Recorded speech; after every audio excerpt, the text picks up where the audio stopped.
आप देख रहे हैं जन एक्सप्रेस और आपके साथ में आंचल श्रीवास्तव। महाराष्ट्र के मालेगांव ब्लास्ट केस में फाइनल फैसला आ चुका है। 17 साल के लंबे इंतजार के बाद अब मालेगांव केस पे सुनवाई पूरी हो चुकी है और प्रज्ञा ठाकुर समेत सभी आरोपियों को एनआईए की विशेष कोर्ट में बरी कर दिया गया है। कोर्ट की तरफ से टिप्पणी आई थी कि बम, आरडीएक्स और फिंगरप्रिंट का कोई सबूत नहीं मिला है, जिसके आधार पर किसी को गुनहगार ठहराया नहीं जा सकता। मालेगांव केस को लेकर लोग 17 साल से इंतजार कर रहे थे और आखिरकार 2008 की इस केस में कोर्ट की तरफ से आदेश आ चुका है। इस केस में 7 लोग मुख्य आरोपी के रूप में हैं, जिसमें प्रज्ञा सिंह ठाकुर, लेफ्टिनेंट कर्नल पुरोहित, रिटायर्ड मेजर रमेश उपाध्याय, अजय राहिरकर, सुधाकर द्विवेदी और समीर कुलकर्णी का नाम शामिल था। एनआईए कोर्ट की तरफ से कहा गया है ना तो बम मिला है और ना ही आरडीएक्स मिली। घटनास्थल में कोई फिंगरप्रिंट भी नहीं मिला। इसके अलावा एटीएस और एनआईए की चार्जशीट में भी काफी अंतर है। अभियोजन पक्ष ये साबित कर नहीं पाया कि बम मोटरसाइकिल पर ही था।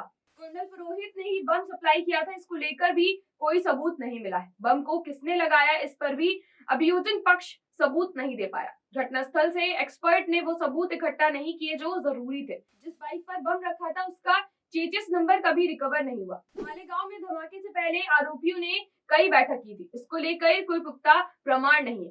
बाइक प्रज्ञा ठाकुर की थी, इसको भी कोई सिद्ध नहीं कर पाया। एनआईए कोर्ट ने साफ किया है कि सिर्फ संदेह के आधार पर किसी को सजा नहीं दी जा सकती। दरअसल 29 सितंबर 2008 को महाराष्ट्र के मालेगांव में रमजान के महीने में और नवरात्र से ठीक पहले एक विस्फोट हुआ था। इस धमाके में 6 लोगों की मौत हो गई थी और 100 से ज्यादा लोग घायल हो गए थे। 2008 से लेकर अब तक कई बार इस केस में अलग अलग एंगल आए हैं। दर्जनों बार पेशियां हुई, कई गवाहों ने बयान दर्ज। अभियोजन पक्ष की तरफ से 323 गवाहों को पेश किया गया, लेकिन उनमें से 34 लोग अपने बयान से भी पलट गए। जब ये केस हुआ तो शुरुआती दौर में महाराष्ट्र आतंकवाद निरोधी दस्ते यानी एटीएस ने जांच शुरू की थी।